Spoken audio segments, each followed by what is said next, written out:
Hello Gemini, Sun, Moon, Rising, and Venus signs. Kamusta kayo?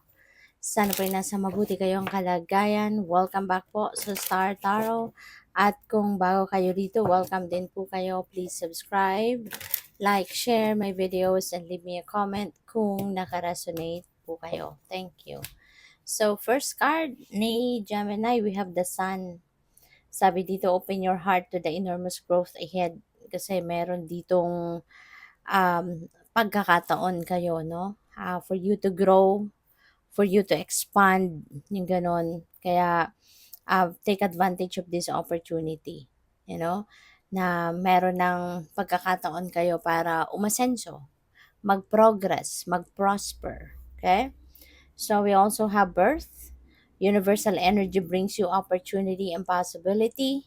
So, kasi birth energy, pwede rin na new beginning ito. You know, merong magbubukas na bagong oportunidad sa inyo sa ngayon, merong magbubukas na bagong pagkakataon sa buhay mo para makapagsimulang muli. You know? So that could be in any area of life, depende sa inyong sitwasyon kung ano itong magbubukas.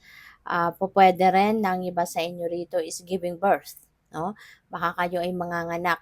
Kung hindi man kayo manganganak, pwedeng yung person ninyo ang manganganak. Pwedeng ganon. Or maybe you are giving birth to new ideas, diba? Maybe you are giving birth to new plans, new enterprise, diba? Mga ganyan, new business. So, depende sa inyong sitwasyon. So, we have owl. There are spiritual messages and great wisdom to be found during this period of transition. So, meron dito, pay attention kayo sa mga matututunan ninyo, mga mensahe ng divine, maaring meron dito mga guidance din na at the same time, kailangan ninyong ma-realize sa mga pagbabagong ito na mangyayari. Kasi merong mga bagong bukas, 'di ba? Na chapter sa buhay mo. So, for sure, may mga spiritual messages na kasama yan, no, na dapat ninyong matutunan at maaari din na meron dito mga lessons that you need to learn, 'di ba? As you head towards transition. So, kaya pay attention kayo dyan. So, we have proposal. There is a romantic or business opportunity. So, pwedeng pwedeng merong marriage proposal dito.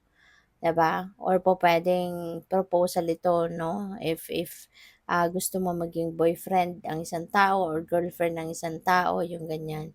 Possible din na business opportunity ito, not necessarily na yung proposal na 'to is romantic, it could be also business, 'di ba? So baka meron dito mag-o-offer sa'yo ng partnership, business partnership, makikipagsosyo, ganyan, gano'n. So, good luck. And by the way, maraming salamat for subscribing. And if you haven't subscribed yet, subscribe na kayo. And also, maraming salamat din for not skipping the ads. Malaking bagay po yan sa akin. And also, please click the join button sa baba ng video kung gusto po ninyo na mag-join sa membership. So, we have the now. Ayan. So, ito na yun ngayon. Ano? Kung gusto ninyo na, alam mo yun, i-experience yung gusto ninyong ma-maximize talaga, no, yung blessings of the divine, no, the life itself, you need to experience the now.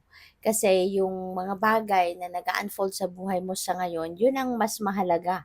'Di ba? Na pagtuunan ninyo ng pansin rather than focusing on what's already done, what's already in the past, what's already behind you, 'di ba? At saka kung ano man yung paparating pa lang, 'di ba? Ang mas mahalaga ay yung ngayon. Ang mas mahalaga ay kung ano yung nangyayari sa present time. Kaya kailangan na mag-focus tayo sa kung ano ang meron tayo sa ngayon.